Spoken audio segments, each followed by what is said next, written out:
Hello, everyone. I'm Christine Gritmon, and this is Let's Talk About Brand. I do this show every single Friday at 12 noon Eastern, where we talk about different elements of branding with experts. And I want to make sure everyone knows that I also have a Tuesday Twitter chat. It's also at noon Eastern. Tuesday, I have Chat About Brand over on Twitter, where we discuss the same topic as we're discussing with the guest expert on Friday's show. This show is running live right now on Facebook, Twitter, LinkedIn, and YouTube. So please tell us if you're joining live or on the replay, and also tell us what platform you're joining from. Let's Talk About Brand and Chat About Brand have an awesome group of Patreon supporters. I love them. They're wonderful, and they are working on their personal brands along with all of us. So thank you very much to my Patreon members. I'm going to list them out later. And thank you to all of you watching. So this week's topic is branding with language. Of course, we choose the words that we want to use partially based on meaning and on specific nuances of meaning, but it also gives a lot of information about who we are, the tone we're using, and it can even impact how we come across to people and the impression that we leave. Today's guest has been on our show several times before, the wonderful Stephanie Liu. She does all sorts of amazing things. She is a marketer, she is a live streamer, she is a live producer, she is a trainer. And one of the things we're talking about today is the fact that she is also an NLP practitioner and trainer, and also a trained hypnotist. So she really knows how to use her words to get different messages and information and feelings and impact across to different people.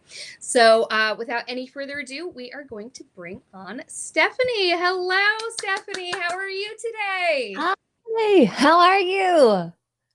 Good. So let's leap right in. I feel like you've made a much bigger shift. You've done NLP for a while, but I feel like it's become much more of a focus for you recently. So I'd love if you could just start out by telling us all a little bit about what NLP is and how you initially got into it. Yeah, NLP is neuro-linguistic programming. And what that really means, it's understanding how your brain works, how it functions, how you process information, and why it is that you do the things that you do. And the reason why it's so helpful is because when you understand the principles of NLP, it's also very helpful when you're working with clients. Because with your clients, you want to understand their model of the world. What's their values, beliefs, and attitudes? How do they make their decisions? How do they get motivated to do whatever it is that they need to do, whether it's to get healthy, whether it's to invest in themselves or do any of those things. And NLP really came about, Christine, when I was working in the ad agency world. I was always a part of the pitch team. And it was one of those things where it's like everyone has their own natural way of communicating, the way that we tell stories. I naturally speak very fast, right? And I talk a lot with my hands and I jump from one idea to the other because that's just naturally how I communicate. But I know that when I'm in the boardroom, I have to understand what the communication style is for every key stakeholder that's sitting in that room. So, whether they're auditory, kinesthetic, auditory, digital, or visual, just like me. And as I'm pitching, I have to recalibrate my message to really understand whether or not I'm really resonating with them, right? Because the meaning of communication is the response that you get.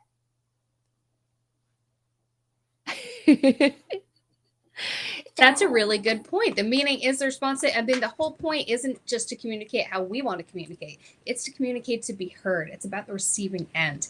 Yeah. You mentioned a couple things in there about, kinesthetic and all these things. If you could kind of take us back through that a little bit, because I've seen you present on that, and it was mind-blowing. It was a complete paradigm shift in my head. Complete shift, yeah. Yeah. So in the NLP world, there's 4 different ways that we communicate. There's visual, auditory, kinesthetic, and auditory digital. And visual communicators are usually the ones that speak really fast and they have ideas and they have pictures inside their head because that's what they see. They're able to imagine what the big picture is. And because that picture can fade away so quickly, we speak really fast and we jump from one idea to the other. More often than not, when we're communicating, we're kind of speaking really fast and we're breathing up here. right? And we talk a lot with our hands. And so when you're in a conference or when you're in a networking call and you see someone just like, I don't know, like jumping out with all these ideas, they're most likely going to be a visual communicator. And we talk really fast. And so if you wanted to really capture our attention, you have to do that same thing. And you also have to use words that are leveraging visual things. Like, let me highlight that for you. Or here's a spotlight. Or here's the big picture. Imagine. There's certain trigger words that visual communicators really hone in on and like to focus.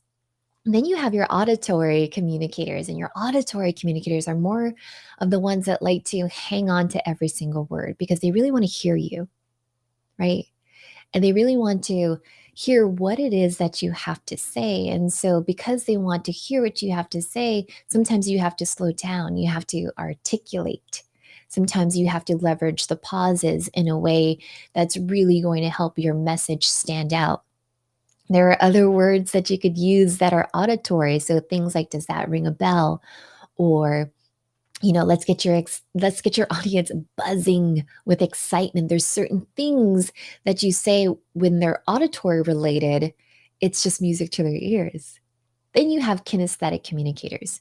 And kinesthetic communicators are generally the ones where they're trying to feel things out. Sometimes, I've always worked with clients. I'm like, okay, so what are your goals? And like they'll sit there and they'll stare for a second because they're trying to feel like what feels right, what feels comfortable for them. And so kinesthetic keywords to really resonate with them and make them feel comfortable and confident in their decision could be things like, well, let's go ahead and review this proposal page by page so that way we're all on the same page. Or how do you feel about X, Y, and Z? Something around things where when I'm working with clients and we're talking about goals, I'd always ask them, well, what would that do for you? How would that make you feel? Right. And I think more often than not, when you're asking them these questions, or even when you're communicating with a kinesthetic communicator, is give them time to respond. Because more often than not, as a visual communicator, right? Because I speak so fast, if I'm talking to someone that is kinesthetic, it's like, I'm waiting and I'm like, oh man, come on, like spit it out already. But you have to give the kinesthetic person enough time to warm up to you. And this is also very helpful too when you're a speaker. So that's kinesthetic. The very last one is auditory digital. Auditory digital, we're all about process frameworks. If we do this, how will that get this to be over there? What are the steps? What are the process to do that? And so when you're pitching to someone like, hey, I want you to sponsor my show. And because I think that I have this big picture value to offer your audience, this is like a sequence of series of episodes that we can do to get us from point A to point B. And there's a whole strategy behind it because you're laying it out in front of them. And so for an auditory digital communicator, that's beautiful. So now here's the question. How do you know who you're communicating with? Understanding your own communication style is super important so that you know how to shift it. I'm clearly the, what is it, visual, because I'm all about like the spotlight and all things like that. I mean, you can see, my goodness. Yeah. But how do we know who we're, I mean, to Tim's point here, it's a good idea to realize what works for you may not work with others. So how do we know what type of communicator we're trying to communicate with? Yeah. More often than not, Christine, whenever I am pitching a new client or I'm communicating with someone, I'll take a look at the email that they sent over. And just as I said to you, you could circle, underline, highlight certain words that are related to any of those 4 different communication styles. And because the way that we speak unconsciously just flows through us, like things that we post on social media, we don't often overthink it, right? It's more like, hey, this is what I did, blah, blah, blah, blah, blah. And even when you say, hey, this is what I did, it could be like, this is what I did over the weekend. And if that person is like listing all the things that they did, right? That's an auditory digital person. And if and if the keywords that they're using are visual, right? Like, look, imagine, highlight, this was like the brightest part of my day, the highlight of my day, things like that. You want to write them down. That's how you're going to realize what their communication styles are, is understanding what keywords they're using across their emails, their social media, or even when you just have them on the phone. And oh goodness, I feel so antiquated by saying phone, right? But, let's say Phone? Zoom, What's right? that? I know, but you know what? Honestly, okay, this is a kind of a sidetrack. Ooh, Christine, I'm finding that a lot of my clients these days just like to talk on the phone. and no one's doing it, so you're feeling that need and standing out. Yeah, it's just, sometimes we relate on a level of, hey, let's not hop on a Zoom. Mm-hmm. Let's just talk and get things done. Yeah, that was cool. Absolutely. Well, that just explain. It's funny you're explaining me to myself, just because I'm realizing I'm like I'm terrified of the phone, but I'm cool with the Zoom.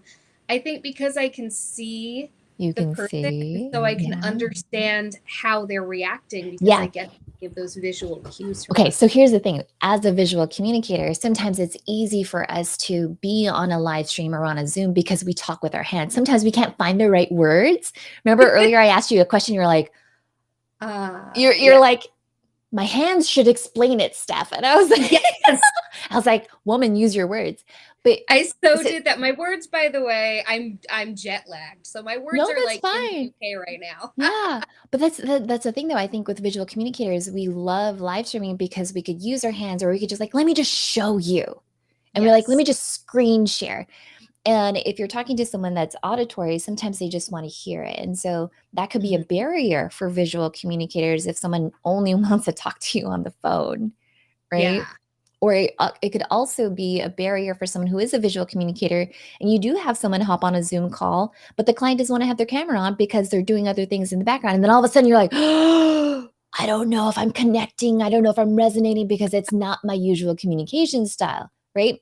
And so you have to be flexible in the way that you communicate. And that's the whole purpose and reason for NLP is the person that is most flexible in their communication style will always be in the lead.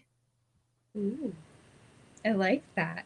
So, to that end, if we're talking about brand communications, whether it's like a larger consumer brand or even just our own personal brand, a lot of times we're communicating one to many. So for one Yes. to one, it's easy to flex and connect in, reading what the person wants. But when we're doing one to many, how can we, well, two things, really, two sort of separate questions on different levels. I'll let you Do you handle see how whatever this is a visual communicator Yes, over I here and do. all the different questions that come up? She's a visual Absolutely. communicator. She's like, wait, oh, and there's this one. Oh, and this one. And then part of me is like, I have to Yes. remember all of these questions. Yeah. So I'll do it one by one. I'll break this into two then. So first of all, how do we make sure that we're able to sort of hit everybody in a way? Oh, I Because love that or you asked this question. do we Yeah. just say screw it? This is how we communicate. I mean, how hard do you have to flex for one to many? I think it's really up to you, right? I would say for most solopreneurs and entrepreneurs, right? They really want to hone in on their audience and just be like, "Hey, if I'm a visual communicator, this is how I communicate. And if you don't like it, then we don't have to work together, right?" And that's more power to that person. That's how they communicate. That's how they want to work. However, I'm the type of person where it's like, man, if I just have to make a small tweak to what I have to say. And instead of only getting one of those communication styles, I could capture all four. Well, guess who gets to go on the vacation a lot faster? Right? So, as far as like the one to many, a lot of times when I'm on stage, right? I'm hyped up. I've done like the whole thing. Man, I've done like some push-ups. I'm like super hyped, and I get on stage, and it's a matter of like, how do you work the entire room? And so, what we talked about earlier is the different communication styles. And kinesthetic people, you got to warm them up, right? They have to start building that confidence and getting comfortable with you as a speaker when you are on stage. And then you want to get the auditory people because the auditory people, if we're sitting in the middle of the convention center in San Diego, there's all these different things going on. You have to help them like zone out every other thing that's happening in the background and capture their attention. Then the next thing that usually happens is like, okay, so now that you've got the kinesthetic and the auditory, boom, jump into your visual. This is when you're going to start future pacing. It's like, look, listen.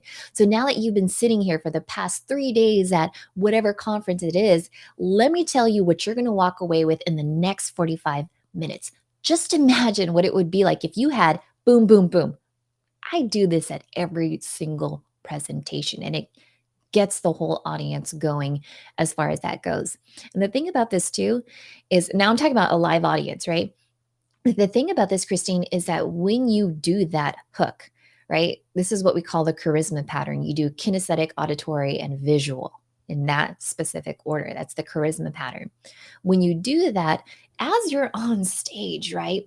When you're on stage and you're presenting as a speaker, you are in what we call peripheral vision, meaning you are looking right here, but you can see how everyone else is reacting in the entire audience. And as you are opening up with that, you can see how many people are shifting whenever you're doing the kinesthetic keywords, when you're doing auditory or visual. And that is when you start, okay, this is how I'm going to recalibrate my message. That's an incredible point, which is paying attention to the audience. Some people, when they suffer with stage fright or whatever, they sort of, focus on a point above the audience. That's not going to give you that feedback. That's not going to give you that connection and that experience that you can use to then shift what you're doing to make a greater connection. Mm-hmm. Yeah. Oh, that's an incredible tool right there. Yeah. Christine, just I think it was probably last week, I was invited to speak at a university for college students to talk about what it is that I do and whatnot. And then the professor had said, like, well, you know what, Stephanie, they're going to be doing a presentation next week. What are some of your tips? Because they're going to be doing it in person. And everything that I just told you right now is like, look, listen, these are things that you could start taking notes on, that you could start taking action on. But I would say, if you're the type of person where, as Christine said, you might have like stage fright, right? The best advice that I can give you is find 3 friends in the audience, and put them at 11 o'clock, right? 12, and then at 1. And the reason for that is because when you're giving your presentation, when you're delivering your key points, you want to lock eyes with your friends. You're like, you know what?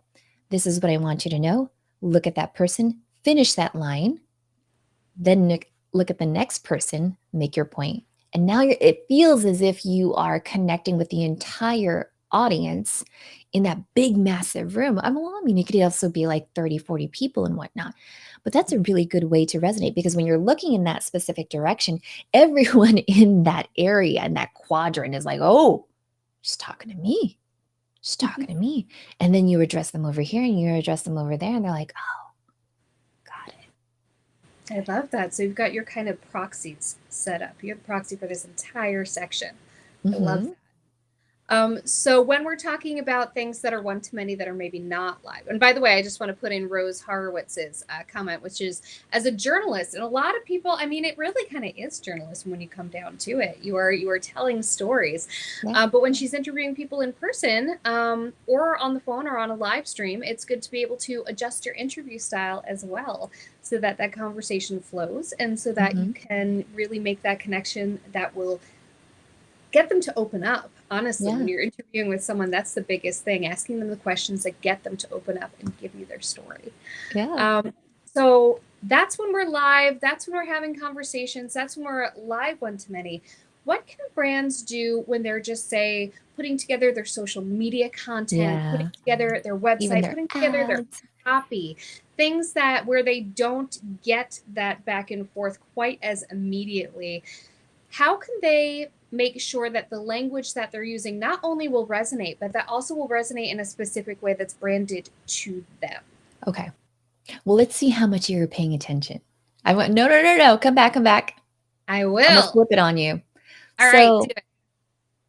Based on everything that you heard right now, what I told you about speaking to a person with a live audience, how do you think you would be able to apply that in an email or a landing page or even a social media post? And I think your camera froze. There you go. Yeah, there. How do you think? I really like what you said about how having a kind of set of keywords for each, in a sense. So as a brand, we should already have kind of keywords in mind of what we want to get across and what feels like us. And then further segmenting those into figuring out, do I have enough of those keywords that evoke something visual? Do I have enough of those keywords that evoke something auditory? Do I have enough of those keywords that evoke something? I'm less clear on the kinesthetic and on the digital thing. I'm least clear on that, and I would love a little bit more clarity on that so that I can do that. But just getting that sense of, do I have verbiage and words that simultaneously speak to each of those and evoke the right feelings for my brand? Because ding, yeah, ding, ding. you nailed it. You nailed it. And you see how Hey, for easy your that was auditory to listeners, teach? ding, ding, ding. Ding, ding, ding. Yeah. So let's clarify on what kinesthetic is, right? Kinesthetic is, this is a feeling that they have when they're communicating. And sometimes they might not have the right words for it because there's like a feeling in their body. But if you're looking for keywords specifically around that, it could be, how does that make you feel? Or have you ever felt? Or let's wrap your brain around this. Or are we on the same page? Are you comfortable with that idea? Other keywords that I love to use when it comes to feel would be, buzzing with excitement. That's actually a 2-for-1. That's auditory and excitement as a feeling, right? Just imagine what it would feel like if you were to only work 6 months out of the year, and then the second half of the year, you don't even have to worry about it because you've already laid out your live stream, your retirement channel, your Amazon product videos, all the different things, and now you just have recurring revenue. And I think if you're a kinesthetic person, you'd be like, whoa, wait a second. That feels amazing. And so that would be your kinesthetic. Your auditory digital would most likely want to know how. Like, what's the onboarding process if I decide to work with you? How quickly can we get this done? What are the steps? What's your strategy? What's your signature style? What's your signature program? How do we work together? They want to know into like, what's the process for it? Because it's important for them to know that you actually have a process. And this is kind of like what we were talking about before, is that, even as a live streamer, if you wanted to pitch a brand, what's the process for actually working with you? Or let's say you're the brand. If you're a brand reaching out to me and saying, Stephanie, we want to work with you, I would want to know, okay, from an auditory digital perspective, well, what are your goals for 2022? What are you looking to accomplish? And how do you see yourself going there? And where do you see me fitting into that process? Not only that, though, but if I do decide to sign with you to be your influencer, to be your ambassador, what is it like to work with you? Are you just going to say, hey, here's your monthly deposit, but then every time I run a show, you're not going to show up? You're not going to promote my work? It's just kind of, I do your bidding because you pay for me, right? Does that make sense? So there are different ways to really leverage the kinesthetic and the auditory digital. Did that clarify that for you? Is that clearer? It did. Yes, okay. It definitely helped. Now, one question regarding the branding thing is there ever, okay, so ideally we're all communicating to all the types as much as we can in terms of combining, stacking those words together so that we can paint a picture for everyone. Paint a picture. There I go. Now you're picking up on what you say, right? Yes, I mean, honestly, Christine, it's one of those things where analyzing all of it when people learn, and let me tell you, the whole entire NLP, what we teach you, it's a lot. And so what you just learned right now is like this much. Like Vanessa Cabrera can even tell you, it's only this much. And you're already fine tuning and you're paying attention to what it is that you have to say. Yeah. So the question is there ever a circumstance where a brand maybe specifically does want to mostly hammer in and hone in on one of those types of communication? Because maybe just they really actively want to connect on their audience on one of those levels in particular, and they don't care as much about the others. Is that ill-advised to sort of tunnel yourself in that way, or is it sometimes an okay thing for a brand to do because this is just how they roll? Honestly, it's however which way you wanna run your own business, right? And I would say more often than not, your CEO, your CMO would want to go ahead and blanket the market as much as possible because the more consumers that you can target, the bigger the revenue that you're going to have. However, there are some people where they're just kinda like, "You know what?" It's kinda like dating, right? It's kinda like dating where you're like, this is the type of person that I want, and that's who they wanna hone in, and I find more often than not, brands will just hone in on that one specific persona, right? And that's what all of their communication style and their branding strategy is going to be around. But eventually, at one point, when you hit like year 5 of your business and you want to increase, let's say, your monthly recurring revenue by X percentage, there has to be something different in your strategy in and of itself, where you're not necessarily increasing your expenses, but now you're drawing in more people. And so that's lead harvesting. And so when you're lead harvesting, you want to make sure that you're opening it not to just one, but to multiple people that you can include. So that would be my advice. That makes sense, and you've shown us how to do it, so we really have no excuse. So Rose has a question, Yeah. which is when you, as a social media manager, are talking to a possible client, isn't it hard to really know how they'll communicate and support you? So, to your point, you can look for some clues in the initial communications and see what types of word that they use, but sometimes you can't always see that. So, what are some other ways to sort of tease that out, either in advance or on the fly? That's such an interesting question. Bring it up again. Put it back on the screen. But, yeah, so the question is, when you as a social media manager are talking to a possible client, isn't it hard to really know who they will communicate and support you? So, for my practitioners that are tuning in, what's the presupposition that's already in this sentence, in this question? It says, "Isn't it hard to really know?" That's already presupposing that it's hard. Does that make sense, Christine? There's already a belief here that it's hard to really know who they will communicate and support with.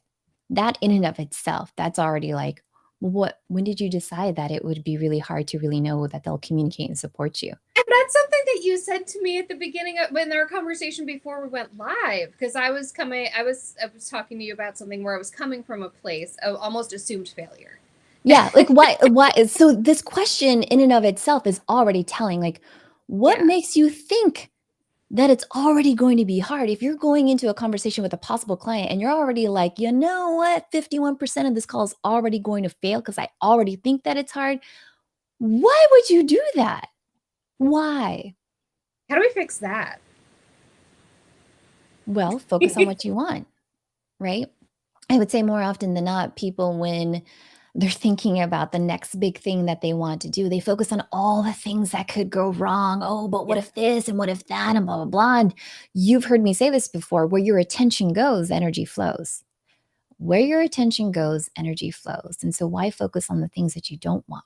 Why not focus on the fact that because you've mastered your communication skills, because you now know 4 different communication styles just from this show alone, you're going to look at your emails differently. Heck, I've even had Christine, I've had a student of ours go back at her emails and look at all the deals, just the deals that she had lost.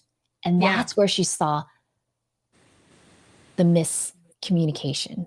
That's where That's what she's I'm like, going to do right after "Crap, this. that's where I Spending the dropped the ball." afternoon. Yeah, I'm spending the afternoon looking back at all those people who were like, we made a connection, it sounded good, but then it just kind of fell short. I'm going to look back at all of those and be like, all right, what am I going to do now? What do How am I you going to take this forward? Yeah, yeah.